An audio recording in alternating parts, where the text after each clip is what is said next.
Good morning. For those of you that don't know me, I'm Gary Kroll, Managing Director of Interprac. The purpose of today's video conference is to introduce some ideas of Interprac financial planning to NTAA member accountancy practices in respect to direct equities. One of the things that we've been looking to do for quite some time is to offer members that refer business to Interprac the type of investment opportunities that we provide Interprac financial planners. And today we have the Managing Director of IPB Petroleum, Mr. Brendan Brown. IPB Petroleum is doing an ASX listing at the moment. They're issuing 2.5 million shares at 50 cents, and Interprac has the opportunity to offer it to those members of the NTAA and those financial planners in Interprac Financial Planning that work closely with us. So I'd like to welcome Brendan Brown. Welcome, Brendan. Thanks, Gary. Can you tell me a little bit about your industry background in respect to this particular float? You know, it's an oil and gas float, and what's your background and how has this listing actually come about? Yeah, well, Gary, my background is I started off 23 years ago with BHP Petroleum as a development engineer. Was then involved in the finance industry, worked for ANZ Investment Bank, and most recently was the head of finance and business development at Nexus Energy, where Phil Smith, our technical director, and I worked. And the first asset, WA424P, actually came out of Nexus, so we built the company based on that core asset. Right, okay. And I understand that particular well is looking to drill for oil and gas off the Western Australian coast. Is that right?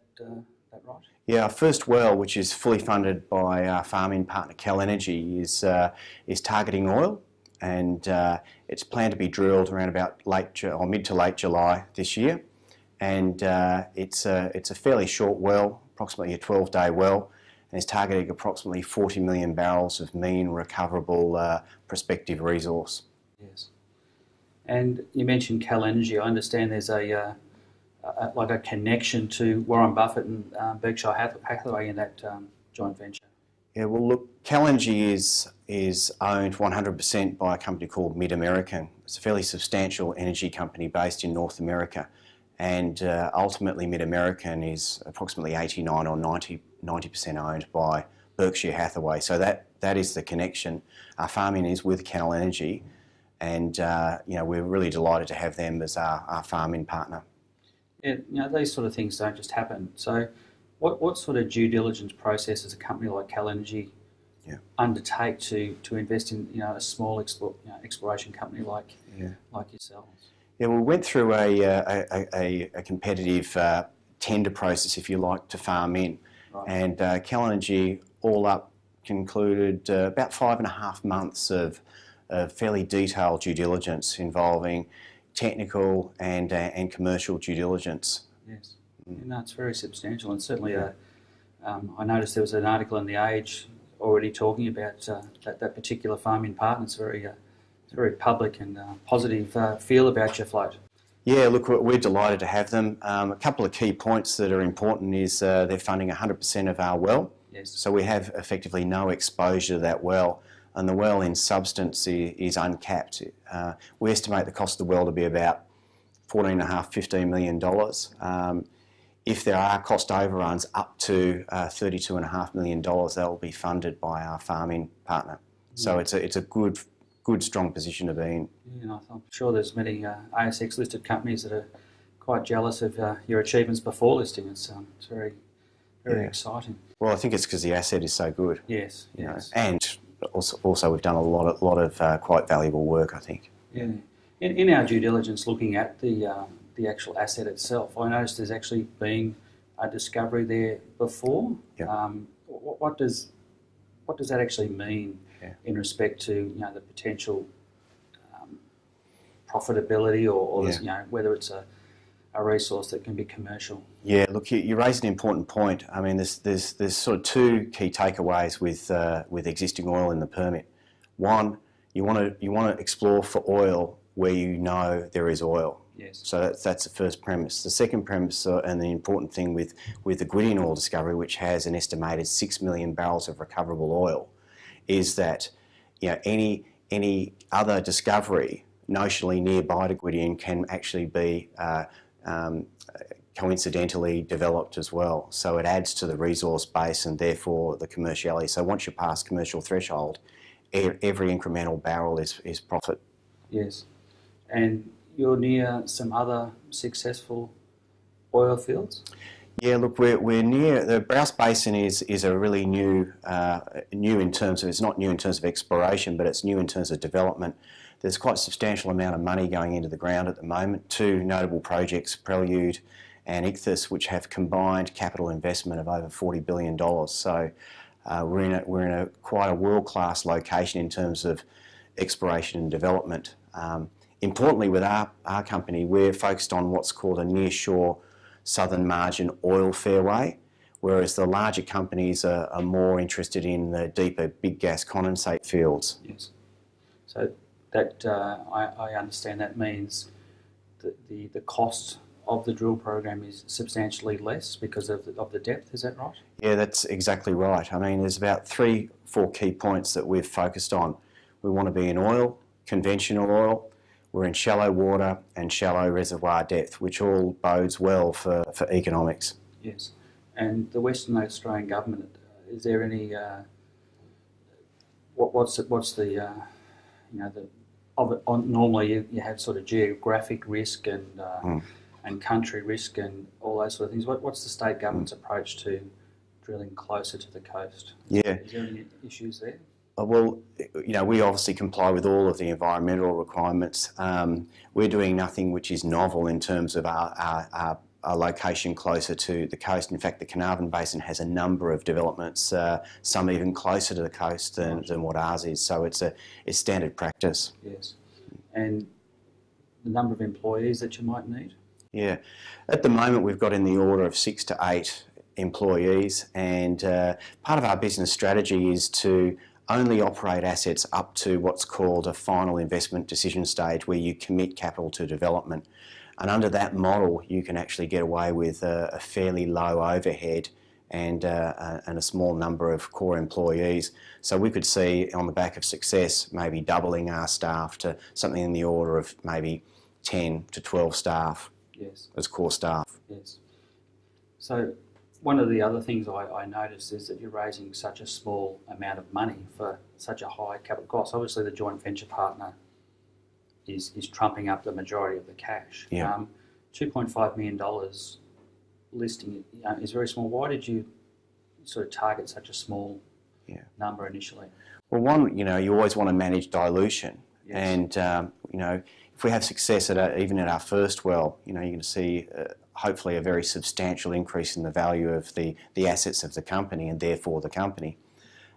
Secondly, with the funding package we've got from Cal Energy, even on the downside case, if you add our $2.5 million plus their $15 million to fund the well, which is an expected cost of that well, you're looking at a minimum funding package of $17.5 million. Yes. Potentially as high as $38 million when you add our balance sheet capital plus the farm-in money of Cal Energy. So you've got a fairly broad funding package available for a company that is floating at a valuation of $50 million. We've got substantial, effectively off-balance sheet funding available, so we don't need to raise a lot of capital. Mm. Yeah, no, it certainly looks an excellent opportunity for investors. One of the things I tend to personally like to see is skin in the game. Yep. What sort of shareholding does the sort of current board and directors and key holders own of the listed? Round numbers, after the float's completed, the board, founders and directors will hold about 60% of the shares, and of course they're restricted for 2 years under ASX escrow conditions. Yes. So we're in for the long term. Yes. And your chairman and one of the non-exec directors comes from outside the oil industry. What was the thinking there?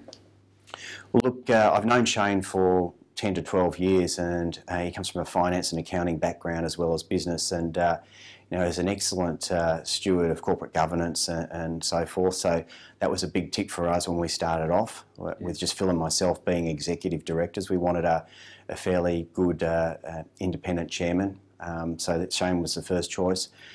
Secondly, we've got Craig as well, who's an investor in the company and is also quite independent. So it's good to have people not necessarily from the oil background, oil industry background, because they can bring something else to the table. Yes. And then we've complemented the non-executive directors with a new appointment, Jeff King, who is from industry. So we have 3 non-executive directors with finance and oil industry background combined together that can function as a non-executive director unit, if you like. Yes.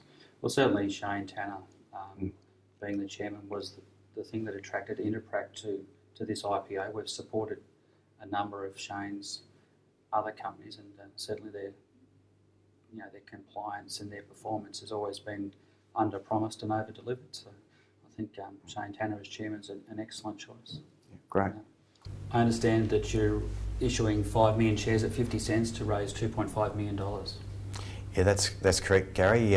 In fact, it's 5 million shares at 50 cents for a minimum 2.5 million, and we can take overs up to 10 million shares at 50 cents, raising a maximum of $5 million. So it's anywhere between 2.5 million and up to a ceiling of $5 million. When do you expect the offer will actually close to the public? Yeah, we're expecting the offer to close on April the 19th. Yes. Okay, so initially it was April the 5th. We've extended it another 2 weeks. So hopefully that's certainly enough time to get all of the subscriptions in. Yes, excellent.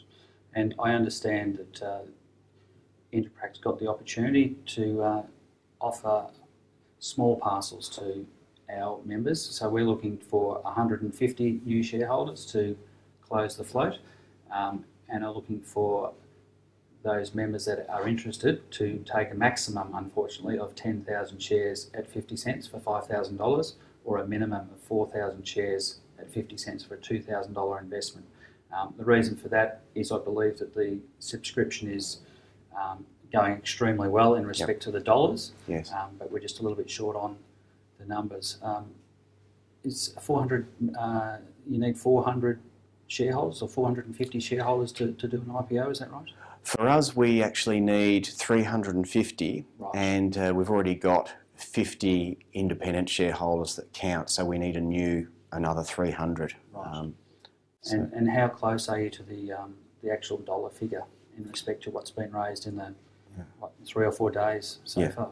As we speak, we're pretty close to actually having the minimum offer right now, so we can take overs. Right, okay. So it's just the numbers. Yes. Yeah, excellent. Excellent. Is there anything else that you believe the potential investors should know about yourself or the company to make a decision on this? Well, I just encourage people, obviously, from a compliance perspective, to read the prospectus and make sure they understand it. We think we've put together an excellent package, otherwise we wouldn't be promoting it. Yes. And we think we're uniquely placed in Australia, being offshore oil, shallow water, shallow reservoir depth, and with a funded program from a very reputable farming partner. I can't say any more than that. I think hopefully the offer speaks for itself. And the date of the expected listing? Likely to be the first week of May. Right. Yeah. Okay. Well, thank you very much for your time today. Thanks, Gary. I certainly would like to let those members that we invite the opportunity to know is that Interprac will be investing personally. I'd like to thank Brendan for his time and hope you enjoyed today's presentation. Thank you.